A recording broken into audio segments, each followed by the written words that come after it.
And we're back from our Edinburgh studio. Ladies and gentlemen, boys and girls, all of our listeners here on Vaquero Radio, listening here at UTRGV and across the world, welcome to All In with Ali. And just like the weather outside is getting warmer, things are heating up in the first round of the NBA playoffs as the first round is getting close to its conclusion. Now, we already have a couple of series that are pretty close to being done, or since last week have already been finished, and we'll start with that one. That's that's the Thunder and the Grizzlies, as that series is now over.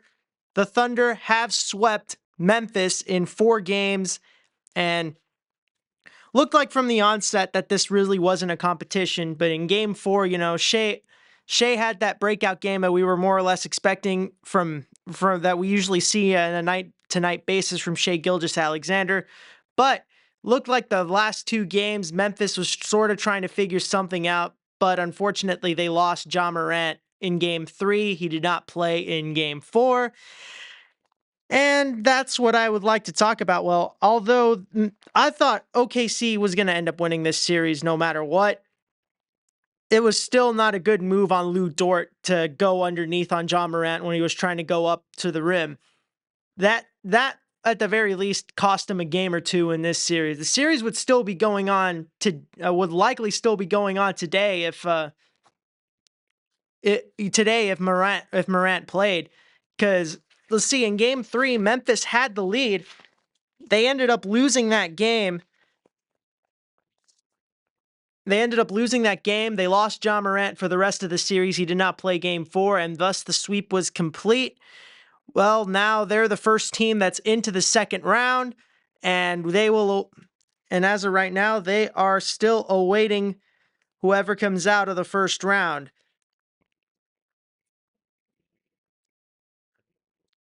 Another team that's already pretty close to, we already have several teams that are 1 win away from making it into the next round of the playoffs. The next team I want to talk about is, just to get this out here, Cleveland on Miami. Right now, they are on the verge of the second sweep of the playoffs. That being, Cleveland is up 3-0.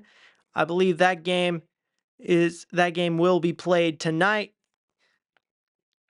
and it's really has not been a close contest at all. It's been Cleveland showing all the way. The East is really just going to come down to Cleveland and Boston, because they are currently the 2 best teams in the East. They've been that all year. They've been great. They have the star power and the depth to, at the very least, make it out of their own conference. And we're very likely going to see Cleveland on in the next round. Another series that's 3 games away, but it's a 3-1 lead in the East is the Knicks and the Pistons.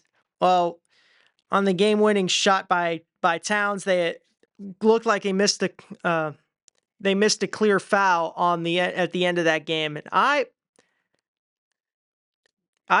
certainly thought that Hardaway was fouled. I thought that was for sure going to go as a foul, but the refs didn't call it. Knicks go on to win the game. Knicks go on to take a 3-1 series lead, and that, for this series, I'd say that 3-1 number is misleading for how close and how intense that these games have been played.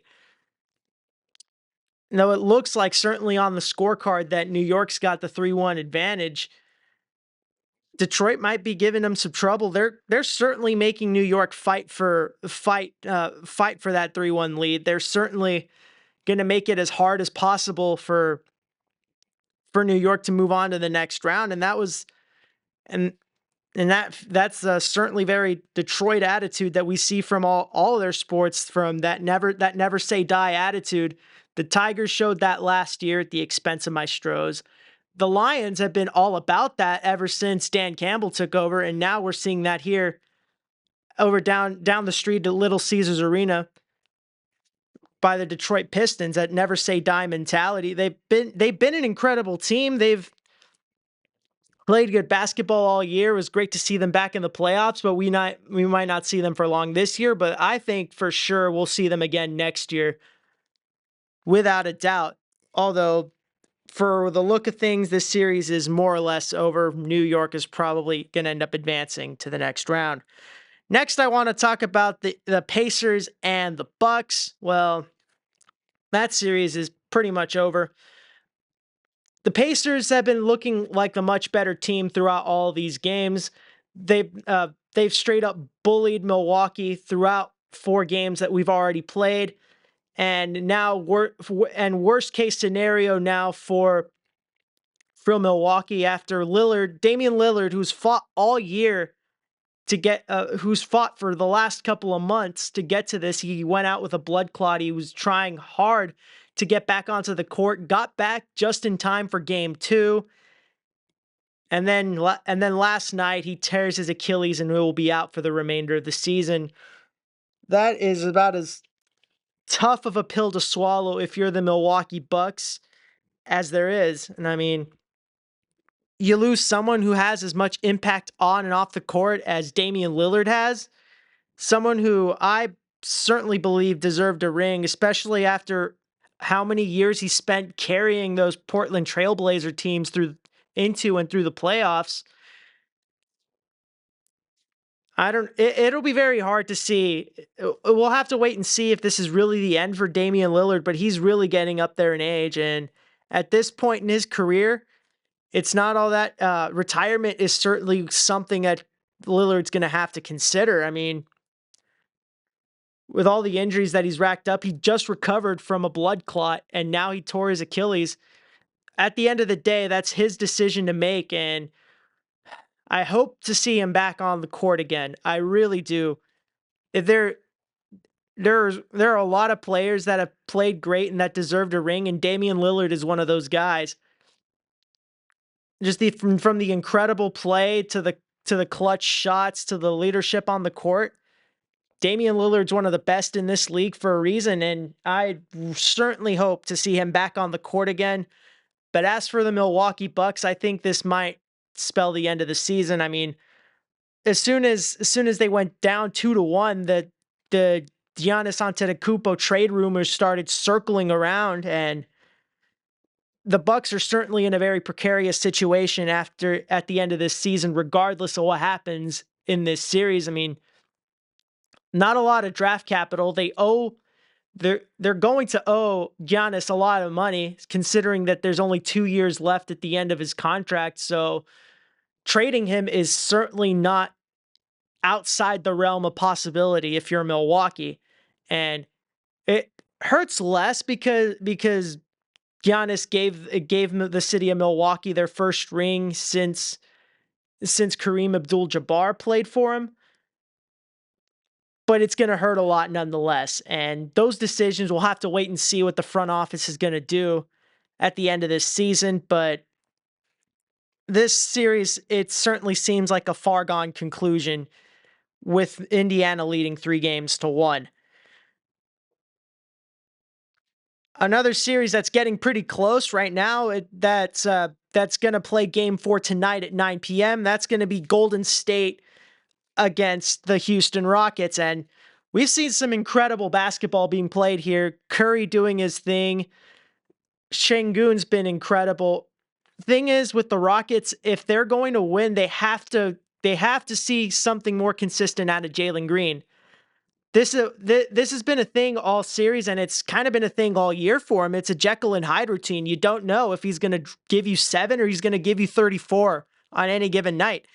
And when Jalen Green is at his best, the Rockets play their best basketball. That's simply what we've seen in this series, and that's what we've seen out of this Rockets team all year. When Green goes, so does the team. And Şengün for as good as he's played, Steven Adams for as good as he's played, Dillon Brooks for how good he's been, and for all of that, they need Jalen Green to get going and stay consistent. If they do that, they can at the very least even up this series tonight. It's going to be a tough atmosphere. It always is a tough atmosphere playing in front of the Golden State fans, though it's not the same as it was when Oracle Arena was still around. It's still a great fan base, great crowd that's hungry to see playoff basketball and hungry to see their Warriors win. Steph Curry, who's just a proven performer in the playoffs. Jimmy Butler, who has also come up huge for this team. this year and has shown his worth throughout the play-in and in the first round. But there's a very good chance we see the Rockets fight back tonight and even this series up. I think this is a series that can easily go to 6-7 games, and hope to see that tonight because we want the more playoff basketball there is, the better. I mean, it's one of the greatest times of the year for a reason, and I'd love to sit here and talk about it. And we got our last program of the year, of the semester, unfortunately next week, but I would love to talk about it next week when we wrap up the first round. But we're not done with that first round recap. We still got 2 more series to recap in both, or 3 more series, 1 in the East and 2 in the West. Let's flip it on back to the Eastern Conference. And the Magic and the Celtics, they will be going tomorrow. As last night, Boston took as Boston took game 4 of that series, pushing their advantage to 3 games to 1, and Jason Tatum dropping 30. Jason Tatum finally had that breakout game, 37 and 42. When this Celtics team we saw back in game 2 when he was out with the wrist injury, this team can win without Jason Tatum because the Boston Celtics are really deep and they have an incredible bench. And in this game was an incredible team effort, 107-98. You had 19 from Porzingis, 21 from Jaylen Brown. You had 18 points from Derek White, which, man, I miss watching Derek White in San Antonio, and I'm glad to see that he's doing well in Boston. He's just an incredible player. I wish him nothing but the best, and I really wish he was still here, or still here with us in Texas. But best of luck to Derek White.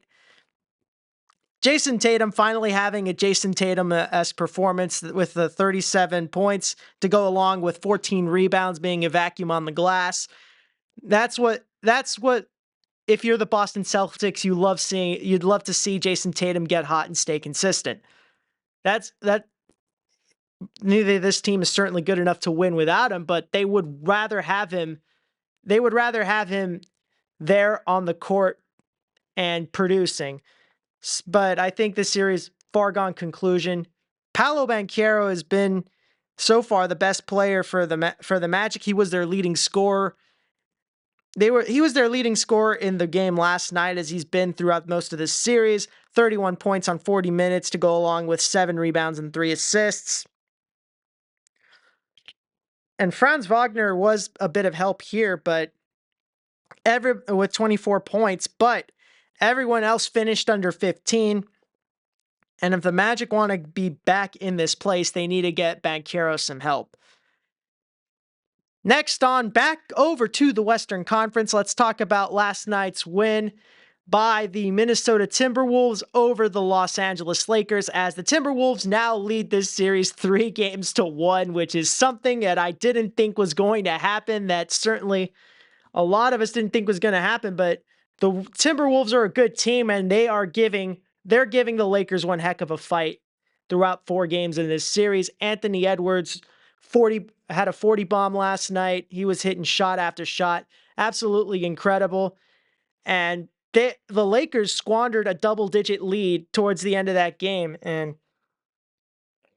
for as great as LeBron and Luka Doncic are, the lack, and as great as Austin Reeves and Connect are, there is a lack of depth. There is a significant drop off in the that has shown itself and that has been blown wide open by the Minnesota Timberwolves in this series. And then there was the puzzling decision also to have the entire starting lineup play the entirety of the second half of that game. There were no substitutions off the bench. The entire second half they played, and the Lakers are in trouble. And unless we get some 2016-esque heroics from LeBron and the rest of the squad, we could very well see, at the very least, they're going to go out in 5 games. Would like to see, if you're the Lakers, just go back, look at the tape, look at it again. Realize what you're doing. Don't make those clueless mistakes on defense. Don't turn the ball over.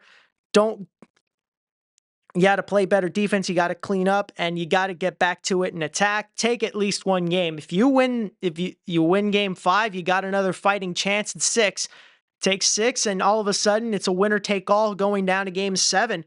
It's been done before, and one of the only people to ever do it is on your team. So who better to learn from than LeBron James about coming back from down 3-1? But it's going to be very tough. The Timberwolves have been good, and we could very well potentially see the Timberwolves go on to the next round. Who will they face? Well, that will likely be the winner of this series between the Clippers and the Nuggets. And wow, this, I think, has been the best series in the first round, bar none, point blank, period.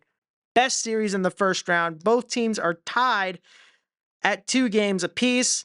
Game 3 was a bit of a blowout with the Clippers winning, and Kawhi Leonard has just turned back the clock, and we're seeing that Kawhi Leonard that we saw from 2017 to 2019.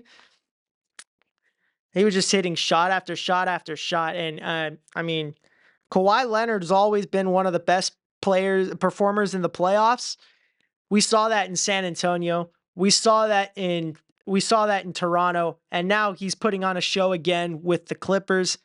This series is now tied at 2 games apiece, but last night, first off, what an incredible game. Nuggets had a big lead going into the second half. Clippers fought back. Eventually, the game found itself tied, and at the end of the game, did the shot go in? Aaron Gordon comes in for the putback, puts it in just before the clock winds down, and just like that, we got ourselves a tied series. The next game in that series will take place tomorrow night at 9, and the series shifts back to Denver for a crucial 5th game. And wow, just some incredible basketball being played. Kawhi Leonard, like I said, incredible. It's like we're staring back into 2017 or 2019 with almost like how he played before he was injured in the playoffs in the Western Conference Finals back in 2017, or like he was playing during the Raptors title run in 2019. We're seeing something like that from Kawhi Leonard here, and then Nikola Jokic. He's just doing what Nikola Jokic does. I mean, the guy's an MVP candidate for a reason. He averaged a triple-double last year. He was just incredible as well the other night. And I mean, where would the Nuggets be without Nikola Jokic? This series easily features a lot of people who you're going to see potentially on the Hall of Fame ballots within the next few years after their careers are ended. And this has just been purely incredible basketball we've seen throughout 4 games, with the exception of Game 3, because, I mean, Game 3 was a bit of a blowout. But we're going to see some more, and this series is absolutely, I think, going to go to 7 games. Let's take a bit of a brief break here on Vaquero Radio, because we've talked about it a lot, and I'd love to keep talking, but we got more topics coming up. You're listening to Vaquero Radio, the Valley student station, and All In with Ollie. Don't touch that dial. We'll be back after this break. Welcome back to All In with Ollie. You're listening to Vaquero Radio, the Valley student station, and Vaquero Radio's exclusive spot for sports takes and news. Let's just go over a couple of things that happened. Let's go over what happened this weekend in UTRGV baseball, starting with the huge series victory over McNeese.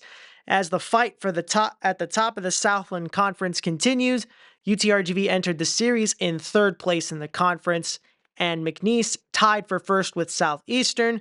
But after that, things have changed a little bit, and UTRGV putting themselves right back into the fold with a huge series win over McNeese after dropping with all 3 games being incredible games, which is exactly what you expect out of two of the best teams in the conference. Starting with game one, a 9-6 extra innings loss for UTRGV. One which UTRGV found themselves down a couple of runs in the late innings, fought back, tied the game at 6 in the ninth, and then proceeded to allow 3 in the 10th inning for the loss. Then fought back for a huge win in the second game of that series to tie the series at 1 game apiece behind a 6-run 5th inning that they used to take a 9-5 win. And that set up a rubber match for game 3. And after 5 great innings by Jacob Lemus and 4 shutout innings by freshman Harrison Thayer, who earned the win in this game, and a 7th inning by which center fielder Damian Whitfield brought in 2 runs on an RBI single in the 7th of that game with the Vaqueros down 1 run. They found themselves with turning it around and winning that game by a final of 5-3. Now that series had huge implications on the Southland Conference standings. As of today, Southeastern and McNeese are 1 and 2, with UTRGV at 3. Southeastern with 18 wins, McNeese with 17, and UTRGV with 19, but UTRGV by winning percentages in third. But this absolutely keeps them in the running for the top 2, which is exactly what you wanted out of this series. Their next series will take place this weekend, which will be the final conference series played between these teams, as UTRGV will travel to UIW for 3 games over in San Antonio. We're now reaching the crucial point at the end of the baseball season where every conference game matters, every conference series matters, and every game, every pitch matters, and we're in for some great baseball. We've seen a lot of great baseball played between all these teams in this conference. The Southland Conference has proven itself to be a very good baseball conference. I mean, you see what Lamar's doing. Anytime you give them an opportunity to walk off a game, they almost certainly take it. And the UTRGV have been, of course, playing as the newcomers in the conference, have been playing incredibly well. And of course, you have McNeese and Southeastern in the top of that conference as well. So it's been a great season to this point. A lot to play for as we now enter this crucial stretch of games. UTRGV plays its final conference series this weekend as they travel to San Antonio to face UIW. Lamar will play Southeastern. McNeese plays SFA. That series will be huge. That series is going to be huge. That's the series to pay attention to, aside from UTRGV taking on UIW, which, as of today, has the second to last place, or actually currently in last place in the conference. So if you're UTRGV and you have aspirations to finish in the top 3, that is a must-sweep series. They have to play their best. You can't take the other team for granted. No, especially because they are at the bottom. You cannot underestimate them. This is baseball. Anything can happen on any given game day, and you just have to go out there and execute, do what you've been doing all year, and come out of San Antonio with 3 conference wins. That's the job if you're UTRGV. Now, if you're the other schools at the top, that's Southeastern. You're playing Lamar, who is currently behind UTRGV for 4th place in the conference, and absolutely hungry to get any chance of being in a top seed in the conference. So that's going to be the series to pay attention to that will impact UTRGV's standings in the Southland the most, aside from UTRGV's own series against UIW. And then McNeese is going to be at home in Lake Charles. They will take on Stephen F. Austin, who currently has the second to worst record in the Southland Conference. And this weekend is going to be crucial. Remember, top 2 seeds will host the Southland Conference tournament. let's go on now. Just the quick preview on the UEFA Champions League semifinal that's going to take place this week. We are down to 4 teams, and this first leg of the semifinal will begin tomorrow, starting with PSG and Arsenal. I think these are two teams that have just played absolutely incredible football. Arsenal with a dominating performance against Real in the last round, and PSG just hungry to get back. And I know that Dembele wants to go back and face Barcelona again if they were to move on to the final. But as for the score, don't be surprised. This easily has the makings of being a series that will have a 2-2 tie going into the return leg. Now, Barcelona versus Inter on Wednesday. Barcelona's coming off a huge win against Real in the Copa del Rey final. Huge goal by Koundé in extra time to get the win for Barcelona. They have momentum right now. They're red hot, and I expect this to be very much over by the end of the first leg.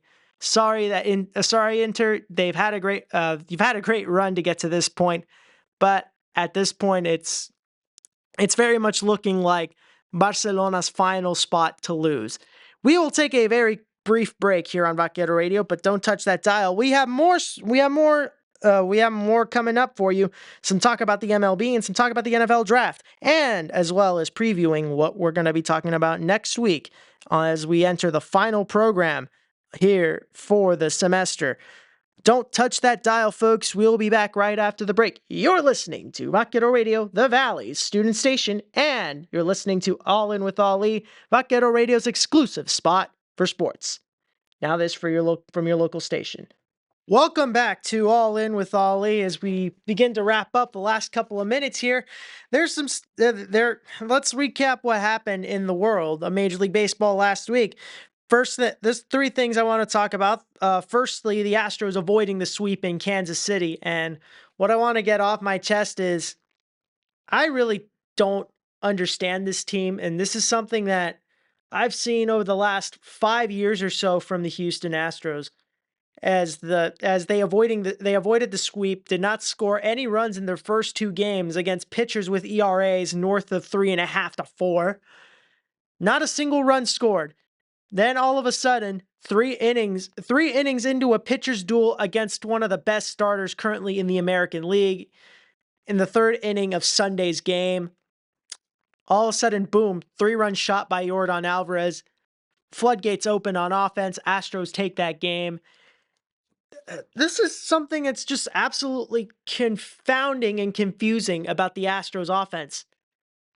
They seem to hit really well on the road. Well, when they need offense at home, it's not there. They absolutely beat up on the best pitchers in baseball. I mean, you see a Cy Young contender on the mound, they're probably going to give up 4 to 5 against Houston. But their 5th starter with an ERA right around 4.5, that's been serving up long balls to every other team in Major League Baseball, Astros somehow don't capitalize. This has been a thing that's been going on since 2023, as the Astros have the most Jekyll and Hyde offense that I've seen, and it was confounded, especially last year. And the year 2023, I believe, it could not play at home they could not play at home for some reason. Go on the road, they'll sweep they'll go ahead and sweep the Orioles at home on the road, but then they get swept by the Reds at home. I understand that there's a lot of changes in this lineup for the Astros, but they got to get going. And this team always starts off slow. I get that. They still have a winning record. Yes. It's probably time to start seeing some of the hitters you expect to see start to heat up. Yordan Alvarez, for as good as he's done like the last week or so, still has a batting average hovering just a few points over the Mendoza line. Yainer Diaz has been nowhere to be seen. He was incredible last year, and his offense has just dropped off the table completely this year. When your best and most consistent hitter is a 35-plus-year-old Jose Altuve, who I love Altuve. He's my favorite player. But the thing is, the team goes as he does, and it's been like that for a while. And the Astros, I don't understand why the Astros are deciding to put him out in left field, especially now that some of the outfield bats are starting to produce. I would start to think about maybe having him back over, starting more games at second base. I never understood the point of the Altuve in left field experiment. I kind of got it when they said they were trying to bring back Alex Bregman. They ended up not bringing him back. And you're for Brendan Rodgers, yeah, he's been good this year, but you're costing yourself some opportunities to have some other outfielders potentially enter the fold by keeping Altuve out there in left and creating a logjam in the outfield. Things are going to hopefully change over the next few months or so, but we'll have to wait and see. This is still a long season. We're still only about 20 some games into the year, but I don't know. It's going to be, if the Astros bats can't find a way to heat up, it's going to be a long summer. And they need for as great as their pitching has shown itself to be throughout this year, the bats really need to start picking it up over the next couple of weeks. Because if this team, if they're around 500, a couple games over 500 by the end of May, they'll usually, as we've seen, catch fire in June and July. But for that to happen, they need to find ways to stay consistent and make themselves stay at least like maybe 2 to 5 games over 500 by the end of May at least. Shams Charania, NBA insider, threw the first pitch over in Chicago this week on Sunday Night Baseball as they took on the Phils in a rubber match of that series, which was an incredible series throughout. You had a great first game. Second game was more or less of a blowout. In the third game, close, final, Phillies win it, and they take the rubber match between two of the hottest teams. Well, aside from getting swept last week by the Mets, two of the best teams on paper currently in the National League. Speaking of the National League, what's going on in Colorado?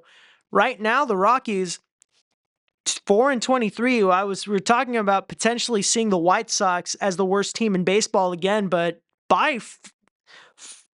that's by and large this year been the Colorado Rockies who have been the worst team in baseball this year. The Chicago White Sox in 2024, or the Chicago White Sox last year, they broke the record for the worst season in Major League Baseball season by losing 121 games. Right now, the Rockies are on pace to break that. Through 27 games, they are 4-23. They are one win below the pace of the Chicago White Sox through that many games. Through that many games, the White Sox last year were 5-22. The Rockies are 4-23. We're almost at the start of May, and this team has only won four games. And there's really not much else to say other than what's going on in Colorado. This has consistently been one of the most confounding and confusing front offices and confusing organizations in Major League Baseball. They had a few great years with some incredible players back in like 2017 when they had Nolan Arenado on the team, but they traded him. They traded him to the Cardinals, and they paid St. Louis to take their best player off their hands.